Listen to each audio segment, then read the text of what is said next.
If you're not investing in multicultural marketing, you're not investing in marketing. The US Hispanic segment represents the most prominent demographic growth in the country and a huge untapped business opportunity for companies willing to move away from preconceived notions and marketing effectively to Hispanic customers. Now more than ever, corporations operating in the U.S. should see the Hispanic population at the core of their existing and future strategies. But many leaders believe Hispanic marketing is the same marketing you run for Anglos, but translated into Spanish. Or that Hispanics are all undocumented immigrants with no purchasing power. Or that using Mariachis in their communication is the way to connect with this diverse segment. In this podcast, we'll be talking to Isaac Mizrahi, one of the country's leading voices in multicultural marketing. He uses his unique experience as a corporate executive, agency CEO, and industry leader to help businesses grow by leveraging the booming Hispanic consumer segment to drive sales. In this episode of the Latino Business Report, we're going to be taking a chapter out of Isaac's book, Hispanic Market Power, America's Business Growth Engine. And that chapter is 7 Myths about Hispanic Marketing. Stay tuned.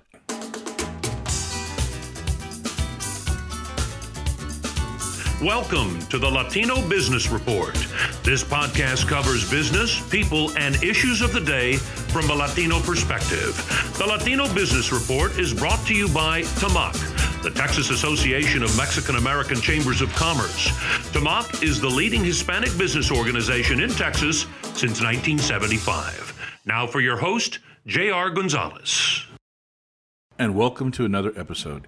In today's episode, we're going to be talking about Hispanic marketing. I came across a new book that's recently out. It's entitled Hispanic Market Power, America's Business Growth Engine. And we have the author of that book with us today, Isaac Mizrahi. Isaac, how are you doing today? Hi, JR. How are you? Great to be here. Pleasure. Thanks for the invitation. No, sir. Thank you for being here. Isaac, I got to tell you, I've read a lot of different books, but I am thoroughly enjoying your book right now. Hispanic Market Power, America's Business Growth Engine. It's full of great information. I'm very, very impressed with what you've been doing. And I have to ask, how long did it take you to write this book?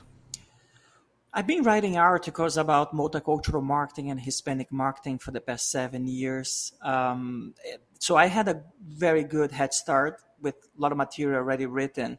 Of course, the book is not only that. I added original writings, case studies. So the moment that I thought, I think I have a book in my hand, to the moment that the book was published 4 weeks ago, it took approximately 3 years. 3 years, wow. Second question, why did you write the book? Well, this is my passion, JR. I'm from Latin America. I'm from South America, from Brazil. I came to the US 25 years ago. And of course, as many immigrants, I was completely surprised with the sheer size of the Hispanic population in the country. And I'm a marketing executive, I'm a business executive. At one point early in my arrival in the US, I started working with the segment. So I had to study, I had to read a lot, and I accumulated more than 2 decades of working with the Hispanic segment in America. And one of the things that I noticed, I worked as a client on the corporate side for the past 14 years. I've been working in the advertising agency side, Alma Advertising. That's the agency that I'm the CEO currently. And one thing that I noticed, JR, is that there are many people that understand the opportunity from the size standpoint. 62 million Hispanics in America, $2 trillion in purchasing power. But there is a significant gap between understanding the opportunity and acting upon the opportunity. And this book is for people that want to act upon it. They want actually to start doing, leveraging their ideas, their marketing plans to drive growth. And I think that's a little bit my contribution. I found that a lot of books out there are very, very good to showcase the opportunity, but they tend to be a little bit too academic. And I thought that there was a gap in the marketplace for a book that actually would be more action-oriented from a business standpoint. Absolutely. And I tell you what I like about the book is it's broken up into very distinct chapters. And for me, it's like a reference guide. I can just see what I'm looking at, go from one chapter to another and eventually finish the entire book. But it's well written. I've really enjoyed it, and I think it's very relevant to what's going on today.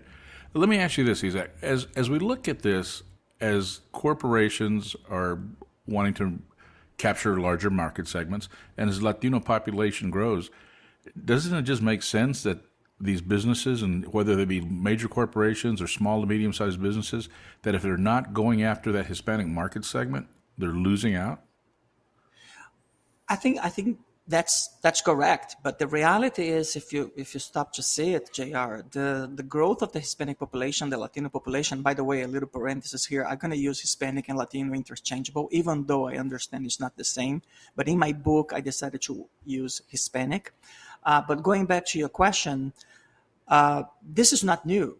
The 62 million Hispanics in America, the purchasing power, this has been growing for decades, 3 decades, 4 decades. Mm-hmm. And I think that's the key question. Why people are not actively working on it on a more consistent basis. And my assumptions are A, there are a set of barriers and myths associated with the Hispanic segment. They become obstacles.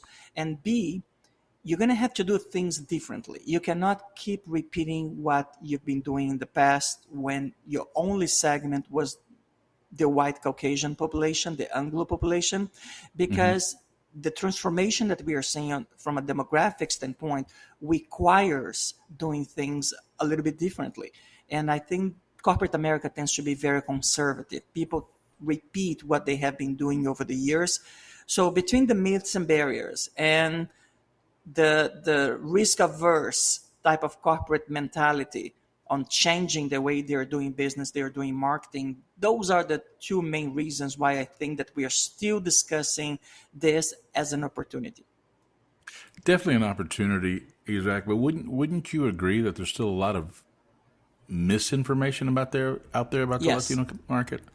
A lot of people think, oh, we know what we're doing, but they really don't.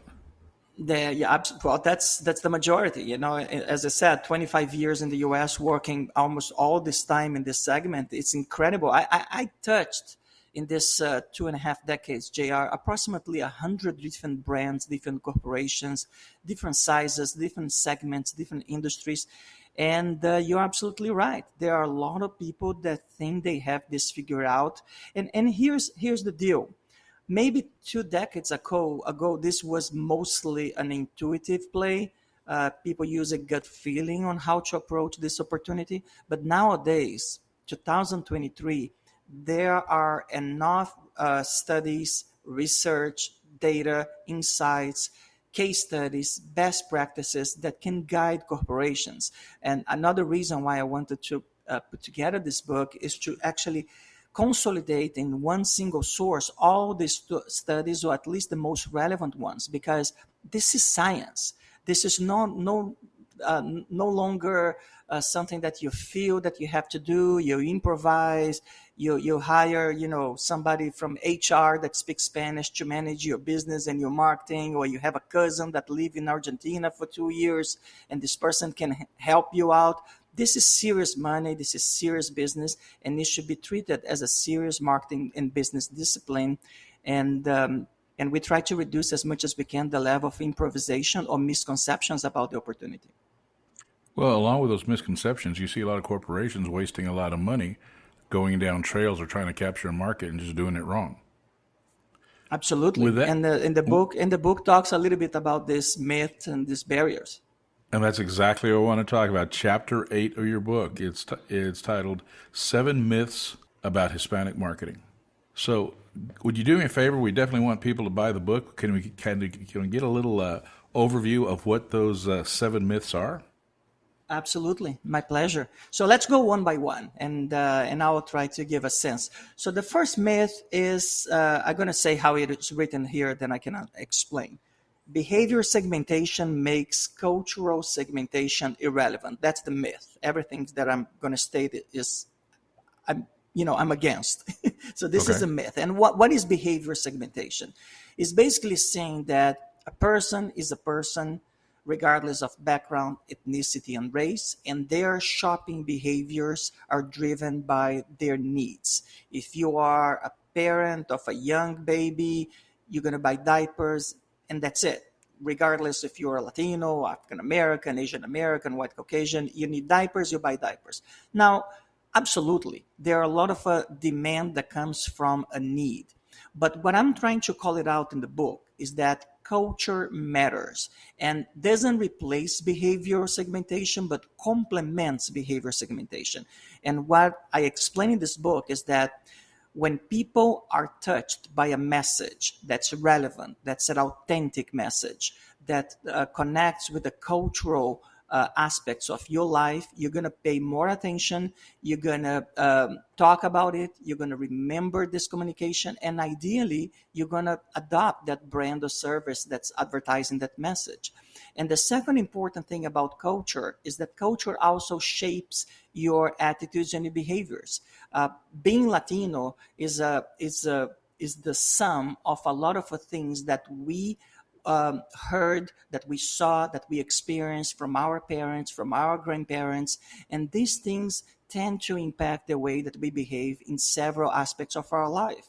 The way that we eat, the way that we congregate, the way that we treat our neighbors, the way that we raise our kids. And these things also have an impact on the way that we buy, shopping, goods and services. So what I'm advocating here, debunking this myth, is that behavior segmentation and culture segmentation needs to go hand in hand.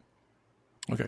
So with that segmentation, as a business is trying to gain a market share, what you're saying is that add that little cultural, add that little salsa, if you will, to the message for the Latino market, and it'll be more memorable, and their chances of buying your product in that market space would increase.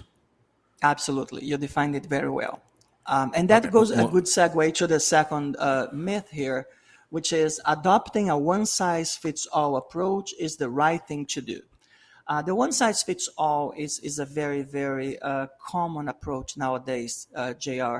It's basically something that got a lot of traction after 2009, 2010, an economic recession, where advertisers, corporations were trying to cut budgets, look for efficiencies, for synergies. And some marketers decided to tell the following story. Latinos are becoming more English-speaking. They're becoming more assimilated to the Anglo culture. Your messages are already reaching Hispanics in English, in the mainstream media. You don't need to buy extra marketing media plans to reach Hispanics because they're already being exposed to your messages. There is something right about it. Latinos are being exposed to a lot of mainstream messages that are around us. However, that doesn't mean that these messages are connecting to our heart.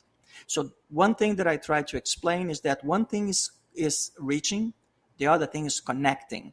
The second thing, going back to the first myth, is when you add a layer of authentic, cultural, relevant messages, you are increasing the probability that your message is going to be noticed, is going to be heard. So the one size fits all, while is attractive from an efficiency, from a savings standpoint, these messages, they don't do anything from an effectiveness standpoint. They're actually not helping growing your business. So at one point, you cannot grow you out of efficiencies and savings. There are moments to look for efficiencies and savings, but there are moments to go for growth. And one size fits all, or AKA total market approaches, they don't drive growth. Makes sense. Well, Isaac, isn't it true that, everybody, no matter what their background or culture is, are just inundated with thousands and thousands of messages each day? And that cultural twist to it will help get that message stand out amongst the just plethora of messages people are bombarded with. Absolutely. And if you stop to think a little bit, JR, a lot of advertising, they are basically interruption, right? You're watching a TV show, you're watching a video on social media, and what happens is that you're getting interruption with an advertising message. So first of all, it's not something that people are actively seeking. Second, the level of attention, I don't know if you heard the theory of the goldfish. Some researchers are saying that the human being today, in 2023, they have an attention span of 6 seconds, which is less than a goldfish attention span, which it goes around 7 seconds. So you're absolutely right. If people are skipping advertising, if people are ignoring advertising, and if people are bombarded by thousands of messages per day, what's the best way to get attention to your message? That's not something that goes to your heart, not only to your brain. And that's the point of authentic messages, not only in language. We can discuss the language aspect later on in one of the myths, but in culture. And JR, that's one of the key points of the book. You probably saw that I'm hitting this very hard because that's the biggest learning of the past few years, that culture matters and culturally driven messages become authentic messages that connect with the heart and drive sales, awareness, profits for a lot of brands in corporate America. But if you can get that cultural message delivered within 6 seconds, you're even better off. and watch out, because what cultural message is not stereotypical message, because that's another threat that we see out there. Putting somebody with a sombrero, with a big mustache, with abuelita, azulado, that's not going to work. There is a level of sophistication that we expect nowadays from advertisers. We Latinos, we expect from advertisers. And we smell out when somebody's trying to patronize the community versus reaching out from a genuine, authentic way. Yeah. I guess the days of the frito bandito are kind of over and wouldn't work in today's market. Thank God. Yeah. Let's go. Number 3. Number 3.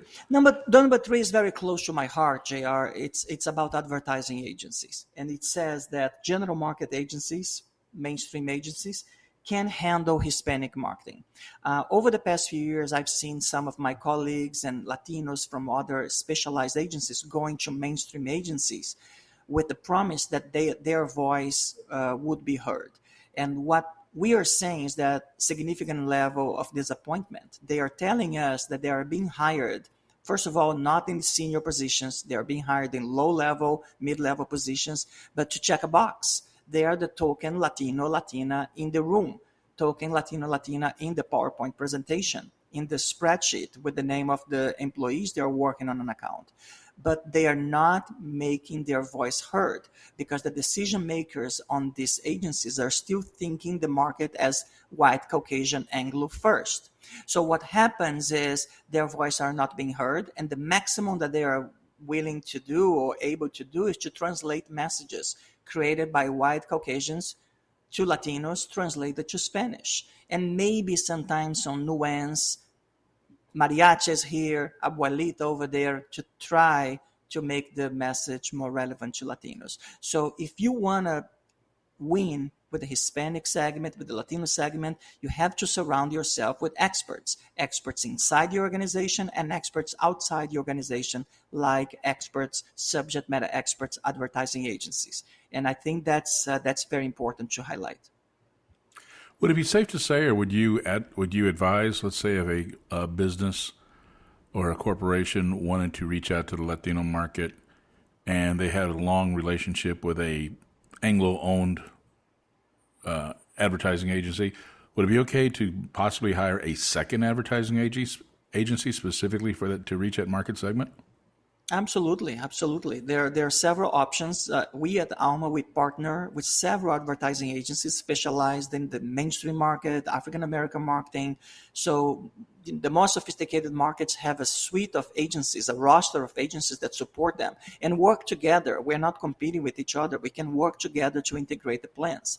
And sometimes, if you live in Texas as you do, Florida, California, New York, Illinois, you may have a multicultural agency that leads all your communication because the market is very diverse nowadays. If you add up Hispanics, African American, Asian Americans, you're talking about almost 40% of the population and a higher percentage of millennials, Generation Zs, 50, 60%. So the question is why multicultural agencies cannot lead communications for mainstream brands in America? And I think that's what we're going to see more and more. So that's myth number 3. Okay. Let's go myth to the number next 4. one. Let's go to it.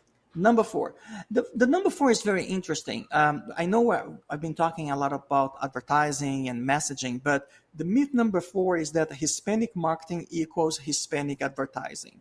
And I don't want to contradict myself. I just want to call it out that advertising is important, but it's not only the only thing that an advertiser, that a marketer, that a business person should look at when they are investing in this segment. And let me give an example. Your sales reps, ideally they should be bicultural, bilingual. Your distribution needs to look at zip codes and areas where you have the Hispanic population living, and needs to make sure that you are reaching these areas and zip codes. Your customer service, your website, your pricing strategy, even your product composition, depending on what category you are. So for instance, if you are in the food business, what are the flavors that actually you're adding to your portfolio, and are these flavors aligned with the demographic trends in America? For instance, you know, JR, that we Latinos, we love spicy food. Not all of us, but there is a disproportional number of Latinos that have a higher tolerance to spicy food, right? So those things, if you are in the food business, just to keep in this example, and if you're looking at your plan for the next 5, 10, 15 years, these things matter. So it's not only a matter of advertising, but your comprehensive marketing plan and business plan for the future needs to understand who is my growth segment, and what are the characteristics of this segment, and what are the implications of this segment becoming more important in America from a demographic standpoint when you actually work on your business plan. So Hispanic advertising is important, but Hispanic marketing is bigger, broader than advertising only, and that's the direction I'm advocating in my book. You mentioned spicy foods. I can't help but feel I'm a bit of a wimp. I mean, I can handle a little bit of spice, but not too much spice, which just made me think of that new movie that came out, Flaming Hot. I mean, that's very interesting about a product. Add the spice to it, and the product just blew up as far as attracting the Latino market. And, of course, not only the Latino market, there's a lot of people who like spice. And spicy Cheetos are definitely a thing that's not going to go away. Absolutely, but it's not only the spice idea or insight. We can talk about fruits, flavors of fruits, natural fruits. Latinos tend to over-index in eating fresh fruits, pineapple, banana, strawberry, mango. These are fruits that are part of our life, right? They are not exotic choices that somebody brings forward. Other aspects, part of the culture. I mean. Part of the culture and what some people consider exotic fruits, para nosotros, it was just, we grew up with them. They were on the table all the time. Actually, they bring memories to us. In the book, I mentioned a McDonald's case study about mango pineapple smoothie. And when the General Market Agency did the advertising, they call it the choice of exotic fruits. And when the McDonald's hired us as one of our great partners, they allowed us to give our voice, our insight, and we told them, listen, this is a great product, but this is not exotic. And our twist to the communication was the sweet flavor of memories, that these fruits, they actually evoke memories of either your direct past or stories from your parents and from your grandparents, from where they came from. And it was a huge hit. Over-index sales and amazing connection between the brand and the consumer. That's just an example how understanding culture, in this case, palate, right, flavors, food preference, can actually help drive business. Wow, nostalgia is a very powerful force. It is. All right. So myth number 5. Myth number 5. Incremental budget is needed. This is the famous Isaac, JR, I hear you, love the book, etc. When I have the budget, I'll definitely going to invest in the segment. It's always this, when I have it, I need to find the budget. I need to ask for the budget. I need incremental resources. There's always the one day I'm going to have the perfect amount of money and I'm going to do it. Some people actually do believe it from good faith, and that's great. That's 50% of the way. You convince the person to invest. But if you're going to be waiting for the perfect budget to arrive, you're never going to do anything. That's my experience, because there is never perfect conditions, right? And similar to your personal investment, your portfolio, you never stay with the same portfolio when you are in your 20s, your 30s, your 50s, your 60s, you're retiring. You change the mix, right, JR? That's what the financial experts, they tell us. That's the same approach in marketing. You have to change your mix as demographics in America are changing. So if you Which they're have changing very rapidly. so if Hispanics represent 20% of the population and a disproportional percentage of growth, you have to actually follow the demographics. The money should follow the growth opportunity. So you're going to have to switch the mix, not wait for incremental budget, because an incremental budget lies on the assumption that everything that I'm doing is perfect, and then I have to add a layer of Hispanic marketing. No, what the book is trying to convey is let's figure out once again where you're going to be investing based on demographic trends in America. And this may actually require a reduction in some areas and an increase in other areas. And that's a little bit the hard thing for marketers to do. As I mentioned, JR, people tend to be very conservative, and the people in marketing and in business tend to look backwards in terms of what somebody else did in the past, and let me try to repeat this, minimizing the risk. But unfortunately, this growth opportunity brings change needs and some level of risk, not significant. I'm telling there is significant ROI behind this, but you have to change things a little bit in order to capture this opportunity. I've seen a lot of that. I've seen decision makers or buyers go, well, we can't afford that right now. And then my response is, you can't afford not to start spending Absolutely. money and investing in this market, because that's going to be their future. I tell people, JR, before we go to the next one, not doing anything, it's already a strategy that you're choosing, right? You don't need to choose to do Hispanic marketing, because the moment that you decide not to act on, you're already making a decision. This is a business strategy, and it's going to cost you money. You're leaving money on the table. So there is a cost of opportunity of not doing anything. And this needs to be featured or factored in every time you do a business plan. So let's go to number 6, which is a good segue. There is not enough research to support the investment on Hispanic marketing. And I refute that. As I mentioned, over the past 10 years, mostly in the past 10 years, I've seen a significant number of studies from different sources. This is not a one study. There are probably 3 or 4 studies from very reputable sources. Nielsen, you probably have heard about Nielsen, a great research institute. The Association of National Advertisers, the ANA, they have a multicultural committee that syndicated its own research. There's Kantar research. All of them, they did their own studies, quantitative, qualitative, over the past decade, and they concluded the same thing, that culture matters, that authentic messages to Latinos, when well done, can increase the awareness and the purchase intent of consumers. And this can actually deliver a return on investment, called ROI, up to 3 or 4 times how much was the original investment for brands that are in the marketplace. So you put $1 million, you can get up to $3 or $4 million in ROI because you're doing this correctly. Again, this is not Isaac and JR study, because some people say, well, you're saying this because you benefit, you're Latino. These are independent studies from people most of them that are not even Latinos, and they don't have any beef on this, right? Just helping corporate America to maximize their portfolio of investments. So there are research. In the book, JR, you'll notice there are 10 case studies. There are case studies from big brands, from small brands, big budgets, small budgets, celebrity-related ideas, non-celebrity-related ideas. There is no excuse for not being in the marketplace today. If your excuse is, I don't have data, I don't know what works, that's no excuse anymore. And a caveat on this comment is that sometimes I hear comments like, you know what, I did Hispanic marketing once. It didn't work, and so I had to stop it.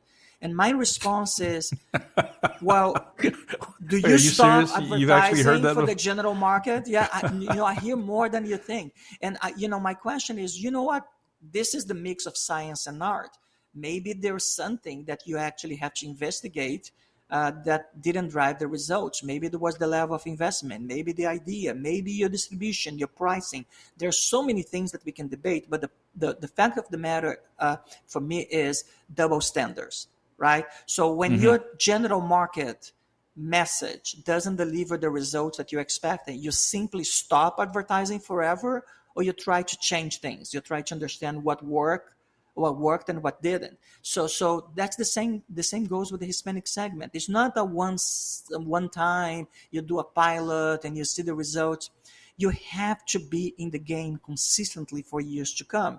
And if you have a roller coaster of ups and downs in terms of results, try to understand why you're getting these results. But don't just stop advertising, stop doing marketing, because again, that's a double standard, because you would never do that for the general market segment. Okay. Let me ask you this question, Isaac. When we're looking at it, is there any, and I haven't finished the book yet, so is there anything in the book, or are you aware of any studies or data that supports the fact that if a corporation were to invest and market in the Latino market, is there a possibility of them losing market share with the non-Hispanic market? I don't think so, because first of all, there are different segments, right? The reality is that we can see the opposite. Let me give an example. Some people were talking about Bad Bunny. There is a Bad Bunny fever, right? Actually, right. I think there is a Peso Pluma fever right now. That's even after the Bad Bunny one. But let's talk about Bad Bunny. A lot of people actually go to the concert and see non-Latinos there enjoying. Some of them even singing the songs, even though some of them don't even know what they're singing, right? They're just repeating the lyrics. But the reality is that between Bad Bunny, J Balvin, J Lo, I'm going, Eva Longoria, there are a group of influencers, Latino icons, that actually have a reach that's bigger than the Hispanic segment.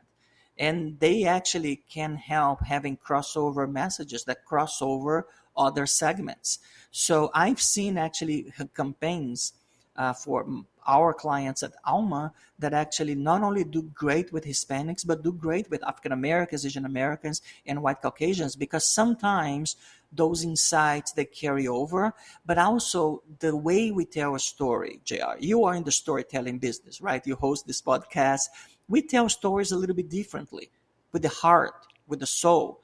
And some people, not even non-Latinos, they actually resonate with that, right? The way that we tell our stories, the way we tell our messages, we convey a situation. And that resonates well with some non-Hispanics too. So I don't think doing Hispanic marketing alienate other segments. And actually the opposite, if you craft your message well, you may actually get the opposite, which is a message rooted on Hispanic insights that actually have very positive results beyond the segment too.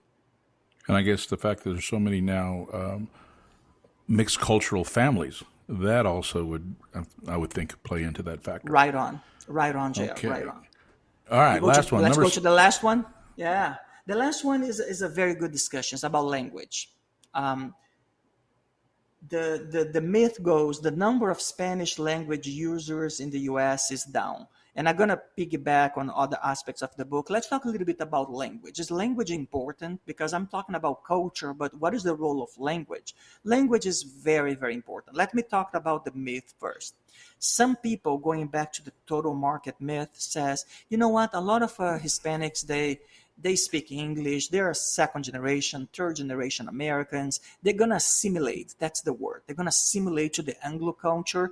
So our messages to the general market work, and English is becoming prevalent, and that's it.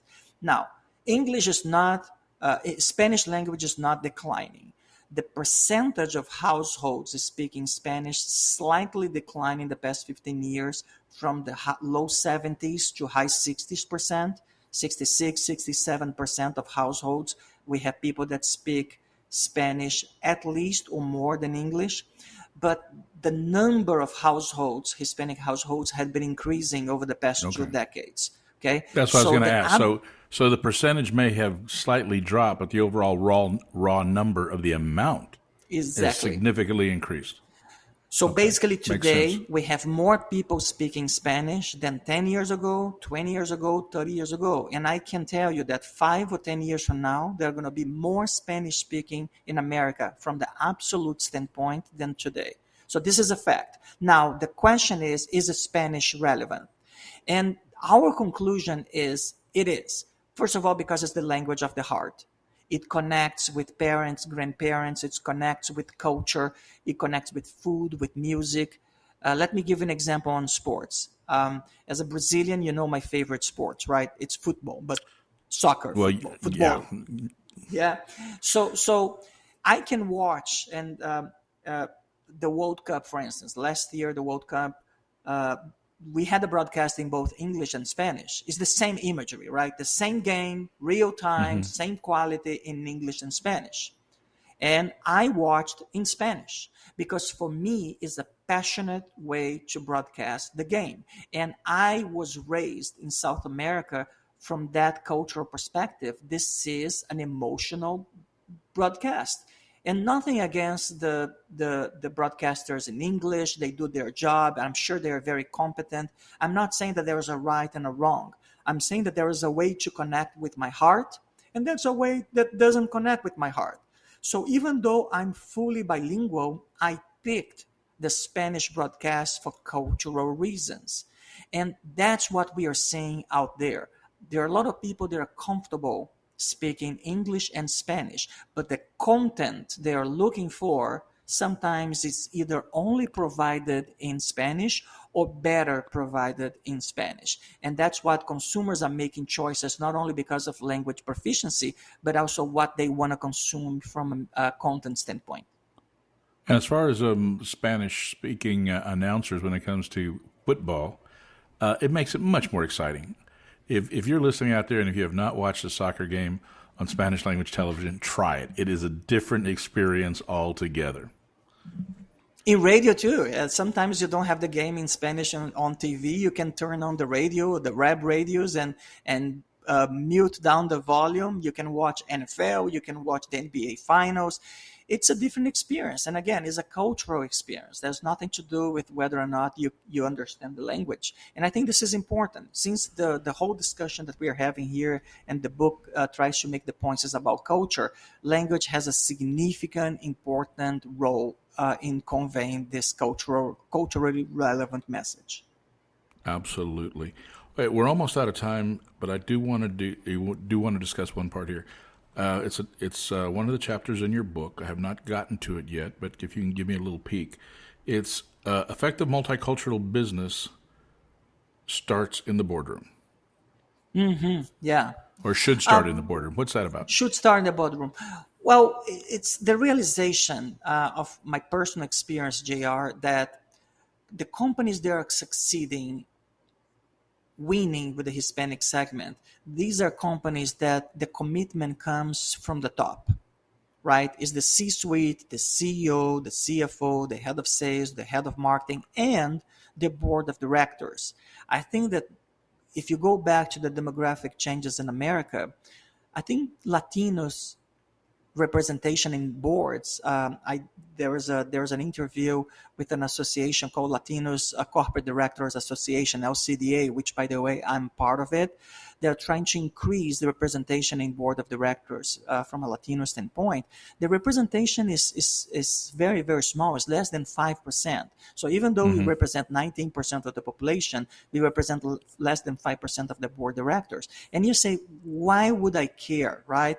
Because as I said, a lot of what we are discussing here requires strategic decisions, investments, and having people that can raise these questions that we are discussing here at the board may increase the probability that these ideas that we are discussing here are going to be reflected in the plans of corporate America.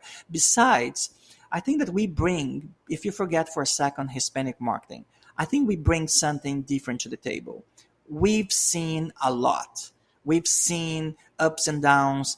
I'm from South America. I've seen inflation. I've seen recession. I've seen changes in currency, changes in presidents, changes in directions. I think Latinos, we are optimistic by nature, but also resilient.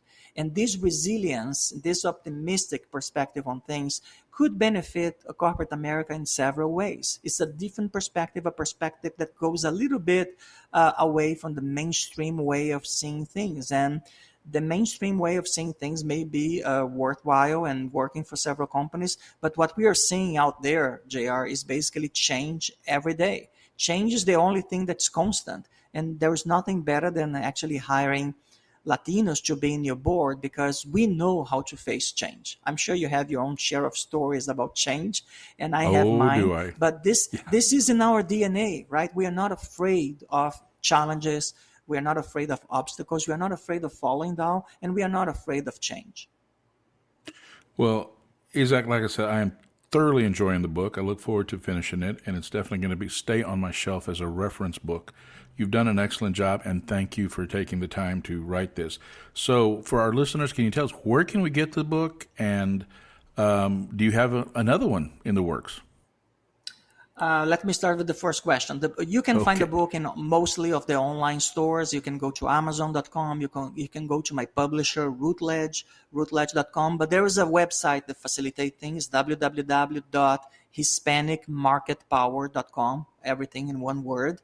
Also the same name of the book. You can go on social media. You can find us on Instagram, on Facebook, on Twitter, and you can find information about the book. You can find links to buy the book too, and appreciate the call out. Now, regarding the second one, I don't know, JR. I know that I keep writing. So the book was published this year. I had to cut off articles, I think 12 months ago.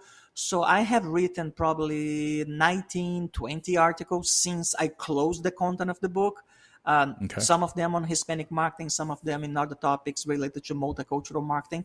And I keep writing every day. I'm writing an article this weekend about Messi's arrival to Inter Miami on MLS and the potential impact on soccer in America, and connecting the dots with the multicultural segment, with the Hispanic segment. So this is something that I'm writing right now. So I keep writing. Let's see if there's going to be an appetite for a second book. It's a lot of work, but I have a feeling that there's going to be either updated, revised edition, maybe 3, 4, 5 years from now, or maybe a complete new book. Let's see. Absolutely. Well, let me ask you this. Well, I encourage a new book. Where can somebody find your articles? And can you please just do a shout out to the advertising firm that you work for? Okay. My articles, they are published on Forbes.com, the online version of the Forbes magazine. Every month, there is no specific day, but every month there is an article on Forbes.com. You can Google my name, you can Google Forbes, and you're going to find it. And I work in an amazing advertising agency, Alma Advertising. The website is www.almaad.com. AlmaAD, everythingtogether.com, is an amazing agency founded by a couple of Mexican Americans today under the leadership of our chairman, Luis Miguel Messiano, a Mexican American that came to America in the 90s and saw a great opportunity.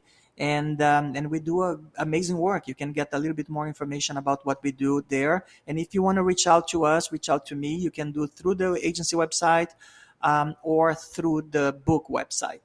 You can always LinkedIn me. You and I connected on LinkedIn, JR. I'm a big Absolutely, LinkedIn guy. We did. I love LinkedIn.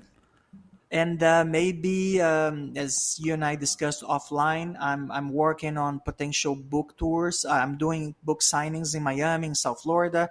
But in July, August, September, I'm planning to be in Texas, be in Dallas, and hopefully add additional markets so people not only can hear my ideas on the podcast or see on the book, but also maybe we can interact face-to-face. Absolutely. And thank you so very much. You're coming to us out of Florida right now, and we'd love to get you in Texas. There's quite a few Latinos here in Texas that we can get, but more important, there's a lot of corporate headquarters here in Texas that need to listen to your message.